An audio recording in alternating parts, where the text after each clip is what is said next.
Récemment, des scientifiques chinois ont découvert quelque chose d'intéressant sur la Lune. Un cristal inhabituel.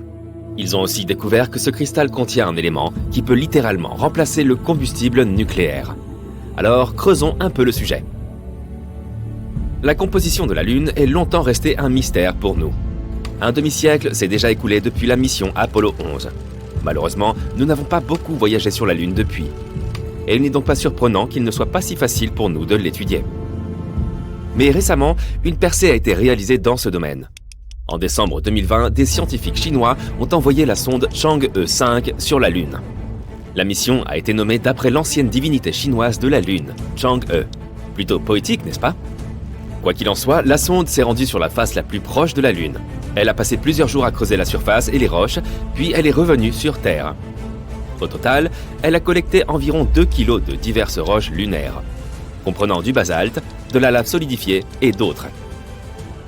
Cela ne semble peut-être pas très impressionnant, mais c'est en fait une mini-percée. Après tout, on n'a plus récolté d'échantillons lunaires depuis 1976. Or, ces échantillons sont très importants pour apprendre l'histoire de notre monde. On s'est battu pendant des années pour découvrir, par exemple, comment la Lune est née.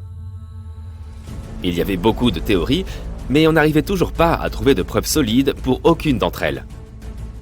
Mais grâce aux dernières missions et à certaines simulations informatiques, les scientifiques ont enfin découvert la vérité. La Lune est née lorsqu'une planète quelconque s'est écrasée sur notre Terre il y a plusieurs millions d'années. Cette planète naine était légèrement plus petite que Mars. Des fragments de la Terre sont partis dans l'espace, mais certains sont restés dans notre orbite. Puis, ils se sont collés ensemble et ont formé la Lune. Cela semble effrayant, mais en réalité, la naissance de la Lune est la meilleure chose qui soit arrivée à notre planète. Sans ce magnifique satellite, tous nos océans seraient encore de petites flaques d'eau. La vie ne serait pas du tout apparue sur Terre. C'est donc déjà une découverte incroyable en soi. Mais ce n'est pas tout. En étudiant les roches collectées, les scientifiques de l'Institut de recherche de Pékin ont découvert quelque chose d'inhabituel. Un cristal lunaire rare. Ça a l'air plutôt banal, n'est-ce pas? Juste un minuscule monocristal et transparent de l'épaisseur d'un cheveu humain. On avait fait de telles trouvailles sur la Lune auparavant. Ces cristaux se sont formés à la suite d'une activité volcanique, tout comme certains grenats sur la Terre. Car l'endroit où ils ont découvert ces cristaux a aussi connu des éruptions volcaniques. Il y a 1,2 milliard d'années. Cela signifie que ce petit cristal a plus d'1 milliard d'années. Mais ce n'est pas la chose la plus importante. Ce qui importe vraiment, c'est que ce cristal est fait d'un matériau unique, qu'on n'avait jamais vu auparavant. Des chercheurs de l'Association minéralogique internationale ont confirmé qu'une telle composition ne peut être trouvée nulle part sur Terre. Le cristal a été nommé Chang'ezite Y, encore une fois d'après la même divinité chinoise de la Lune. Et c'est un autre exploit. C'est le 6e minéral précédemment inconnu que nous avons trouvé sur la Lune, et le tout premier trouvé par la Chine. Elle est maintenant devenue le 3e pays au monde à faire une telle découverte lunaire. Cependant, ce minuscule cristal n'est pas la seule chose remarquable qu'ils ont trouvée. Après avoir étudié ce joyau et environ 140 000 autres particules lunaires, les scientifiques ont découvert autre chose. Ils ont trouvé de l'hélium 3. Pourquoi est-ce important? Parce que c'est l'un des éléments qui alimentent le Soleil et les autres étoiles de notre univers. On a tendance à dire des choses comme éteindre le soleil brûle, et ainsi de suite. Et c'est l'une des raisons pour lesquelles de nombreuses personnes pensent réellement que le soleil est une énorme boule de feu. Mais ce n'est pas le cas. Sa combustion est en fait un processus complètement différent, qui s'appelle fusion nucléaire. Le processus en lui-même est assez simple. Pendant cette réaction, l'hydrogène de l'étoile se transforme en hélium. Mais ce processus simple est en fait l'une des réactions les plus violentes et les plus puissantes de l'univers. Il y a un véritable bouillon de particules à l'intérieur du Soleil. Les noyaux d'hydrogène qui s'y agitent en tous sens se repoussent constamment les uns les autres car ils sont tous chargés positivement. Et ils pourraient continuer à le faire sans déranger personne, s'il n'y avait pas les étoiles. Les étoiles sont un peu espiègles. Leur gravité est si forte qu'elles attrapent des milliards de ces petits atomes et les serrent les uns contre les autres. En se combinant les uns les autres, ces atomes créent de nouveaux éléments lourds, comme l'hélium mentionné. Et lorsque cela se produit, il projette beaucoup d'énergie dans l'espace. C'est ainsi que le Soleil brûle. En même temps, il répand une quantité d'énergie que nous ne pouvons même pas imaginer. Bon, mais qu'est-ce que l'hélium 3 ? Eh bien, c'est un élément qui pourrait faire de l'ombre même au Soleil. La fusion des atomes d'hélium 3 libère encore plus d'énergie que dans une fusion nucléaire typique. Et surtout, elle ne pollue pas l'atmosphère avec des éléments nocifs comme les radiations. Nous avons très peu d'hélium 3 sur Terre. Sa prévalence dans notre atmosphère est d'environ 1 sur 1 million. Et en plus, il essaie constamment de s'échapper pour retourner dans l'espace. Cependant, les scientifiques ont récemment découvert qu'il y a un endroit qui contient beaucoup de cet élément. Oui, tu l'as deviné, c'est la Lune. On pense qu'il y a plus d'hélium 3 sur la Lune que sur la Terre à cause des vents solaires. Le Soleil a bombardé la Lune d'hélium 3 pendant des milliards d'années. Si bien qu'aujourd'hui, il y en a partout. Ce n'est pas si impressionnant si on la compare à Jupiter ou Saturne, par exemple. Mais n'oublie pas la quantité d'énergie qu'il peut libérer. Il faut savoir qu'avec seulement 25 tonnes d'hélium 3, il serait possible de fournir de l'énergie aux États-Unis pendant une année entière. Or, il y en a environ 350 000 tonnes sur Terre et plus d'1 million de tonnes sur la Lune. Ces seules sources pourraient subvenir aux besoins de l'ensemble des États-Unis pendant des milliers d'années. Donc, en gros, à l'avenir, l'hélium 3 pourrait devenir une nouvelle source de combustible. Et il surpasse le combustible nucléaire dans pratiquement tous les domaines. L'hélium 3 ne laisse pas de déchets ni de radiations nocifs. Il est plus puissant et pas si dangereux. En d'autres termes, cette énergie écologique et efficace pourrait être une révolution pour notre planète. Mais alors, qu'est-ce qu'on attend ? Il y a un petit hic. Malheureusement, on n'a encore rien trouvé d'aussi puissant et chaud que les étoiles. Or, pour utiliser l'hélium 3, on a besoin de température et de pression démentes. Il nous faut un réacteur thermonucléaire, et on n'a aucune idée de comment le construire pour l'instant. Et même si on pouvait le chauffer à de telles températures et obtenir la pression nécessaire, on ne sait toujours pas vraiment comment manipuler l'hélium 3 correctement. Par conséquent, même si on a une quantité infinie d'hélium 3, on ne pourra toujours pas l'utiliser. Mais il y a un élément potentiel derrière l'hélium 3, que plusieurs pays ont déjà commencé une course aux ressources lunaires. Et maintenant que Chang'e 5 a découvert un nouveau gisement d'hélium 3 sur la face la plus proche de la Lune, cette course pourrait devenir mondiale. Par exemple, la Chine prévoit déjà une nouvelle mission lunaire en 2024, Chang'e 6. Pendant cette mission, les Chinois veulent collecter les premiers échantillons de la face cachée de la Lune. Comme tu peux le voir, trouver ce cristal lunaire était très important pour nous. Ces cristaux peuvent nous aider à trouver de nouvelles façons de créer de l'hélium 3. Et si on y parvient, l'humanité entrera dans une nouvelle ère. Mais pour y parvenir, on doit encore résoudre un certain nombre de problèmes. Comment livrer un tas de ces cristaux lunaires sur Terre ? Comment leur faire produire de l'énergie ? Et ainsi de suite. Espérons qu'à l'avenir, ces problèmes seront résolus et qu'on trouvera un moyen de produire une énergie propre, sûre et illimitée.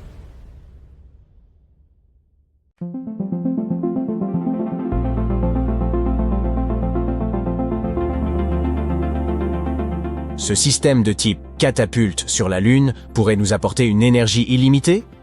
Ce concept pour un système de lancement a récemment été proposé par des scientifiques chinois.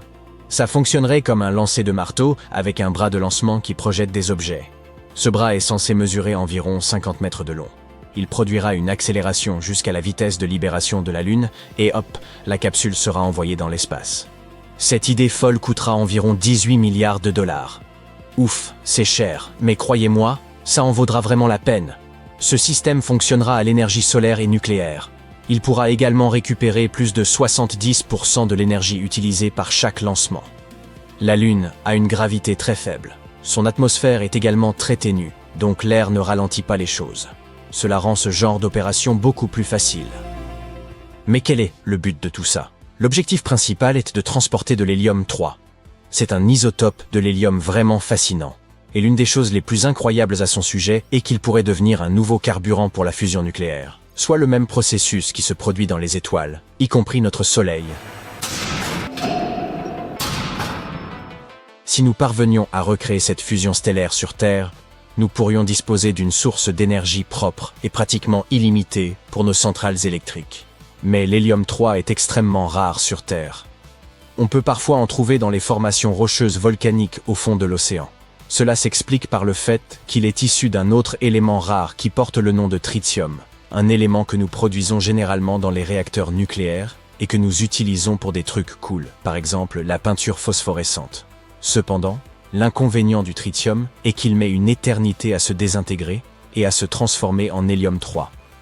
Cependant, il y a une quantité considérable d'hélium-3 sur la Lune, environ 1 million de tonnes.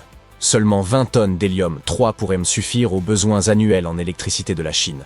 En fait, le sol lunaire contient suffisamment d'hélium-3 pour alimenter la planète entière pendant plus de 1000 ans.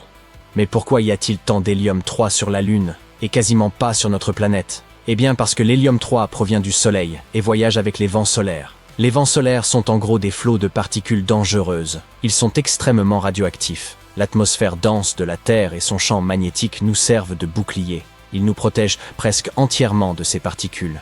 Mais, malheureusement, ils empêchent aussi les éléments bénéfiques, comme l'hélium-3, d'atteindre notre planète. De leur côté, les boucliers de la Lune sont extrêmement minces et elle est donc constamment exposée aux vents solaires. Voilà pourquoi l'hélium-3 s'y est accumulé au cours des derniers milliards d'années. Et maintenant, il s'y trouve simplement dispersé. Mais l'extraire et le ramener sur Terre n'est pas une mince affaire. C'est extrêmement coûteux. Songez-y. Les fusées ont besoin de tonnes et de tonnes de carburant pour échapper à l'attraction gravitationnelle. Le moindre boulon de la navette doit être conçu pour résister à des conditions extrêmes, comme les radiations. Sans parler du fait qu'il vous faut une équipe de spécialistes en astronautique travaillant jour et nuit pour que rien ne tourne mal. Vous ne pouvez pas appeler un dépanneur si quelque chose tombe en panne sur la Lune. Envoyer une cargaison d'1 demi-kilo vers notre satellite coûte environ $1 demi-million. Ce sont là les estimations de la NASA. Pour se faire une idée, calculons combien coûterait d'envoyer une pomme sur la Lune. Une pomme typique pèse environ 180 grammes. Cette mission amusante coûterait donc au moins $200 000. À titre de comparaison, ce système de lancement chinois pèse environ 80 tonnes. Un autre problème est que la surface lunaire n'est pas de tout repos pour les équipements. Prenez par exemple cette étrange poussière lunaire. Vous vous souvenez peut-être de cet événement marquant des années 60, l'alunissage d'Apollo 11. Eh bien, lorsque les astronautes de cette mission sont rentrés sur Terre, ils souffraient de symptômes étranges. Ils avaient de la gorge irritée et les yeux qui pleuraient. Heureusement, il ne s'agissait pas d'une inquiétante maladie lunaire. Il s'avère qu'il y avait beaucoup de poussière accrochée à leur combinaison spatiale. Cette poussière semble inoffensive, mais elle est en réalité composée de particules très abrasives, bien plus petites qu'un cheveu humain, mais aussi coupantes que du verre. Elle contient du silicate, une substance qui peut causer de graves problèmes pulmonaires sur Terre. C'est un souci courant pour les mineurs. Cela a donc provoqué un rhume des foins lunaires. Du moins, c'est ainsi que l'astronaute de la NASA Harrison Schmitt en a parlé. Les 12 astronautes qui ont marché sur la Lune ont souffert d'éternuements et de congestion nasale. Parfois, il fallait plusieurs jours pour que cela disparaisse. La poussière s'infiltrait même dans leur navette, dégageant une odeur de poudre à canon. Cette substance peut être nocive tant pour les humains que pour l'équipement. Elle a endommagé les bottes des combinaisons et même détruit les joints des conteneurs utilisés pour rapporter des échantillons lors des missions Apollo. Comme nous l'avons mentionné, ces particules sont coupantes et dentelées. Elles rayennent, broient et abîment toutes les surfaces avec lesquelles elles entrent en contact, peu importe que ce soit du métal, du verre ou de la matière organique. Et comme il y en a tellement de cette poussière, cela entraîne un dysfonctionnement et une défaillance rapide des équipements. Et ce n'est là qu'un des nombreux obstacles possibles pour les missions lunaires. Les scientifiques doivent donc trouver des idées originales afin de pouvoir mettre la main sur cet hélium-3 si précieux. Le projet de ces scientifiques chinois ressemble à une étrange invention de science-fiction. Mais c'est un moyen rentable de transporter des matériaux jusqu'à la Terre. Il pourrait y avoir des envois 2 fois par jour, et cela coûterait 90% moins cher que les méthodes actuelles. Comme cet outil ne nécessite que de l'électricité et pas de carburant, il serait relativement petit et facile à installer. Outre cet hélium-3 tant convoité, cette catapulte contribuerait également à faire progresser les technologies d'exploitation minière spatiale et des lanceurs lourds. Aucune poussière lunaire ne fait peur à cet engin. Il devrait durer au moins 20 ans. Pour le transporter sur la Lune, l'idée est d'utiliser une fusée chinoise spécialement conçue. Mais tout cela est loin d'être nouveau. Il y existe un roman intitulé « Révolte sur la Lune » de Robert A. Heinlein. Dans cette histoire, une colonie lunaire utilise une catapulte électromagnétique pour envoyer du blé et de la glace d'eau vers la Terre. Les choses deviennent assez sauvages lorsque les colons, les habitants de la Lune, réussissent à prendre le contrôle de cette catapulte. Ils menacent de lancer des rochers sur la Terre, à moins que leur colonie ne soit reconnue comme un monde indépendant. Cela semble plutôt drôle, mais un gros rocher, lancé sur nous depuis la Lune, pourrait anéantir toute une ville. Les dégâts seraient fois similaires à ceux d'un impact de météorite, avec des incendies, des maisons détruites, et pire encore. Mais les scientifiques discutent de cette idée de catapulte depuis un certain temps. Depuis des décennies, ils essaient de trouver un moyen d'utiliser des systèmes électromagnétiques pour envoyer des ressources de la Lune à la Terre. Car il existe quelques défis. Par exemple, les scientifiques ont oublié de mentionner comment exactement l'hélium-3 serait extrait du sol lunaire. Installer ce système de lancement sur la surface rugueuse de la Lune serait également difficile. De plus, il leur faudrait s'assurer que le système reste stable à haute vitesse et qu'il puisse résister aux changements extrêmes de température sur la Lune, ainsi qu'aux rayons cosmiques et à l'intense rayonnement solaire. Il faut donc du temps pour développer tout cela. La Chine espère avoir les composants clés du système d'ici 2030. Les opérations à grande échelle pourraient commencer d'ici 2045. La Chine a tout un tas de projets pour la Lune.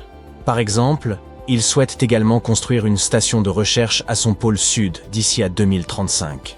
Mais ce pays n'est pas seul dans cette course à l'espace.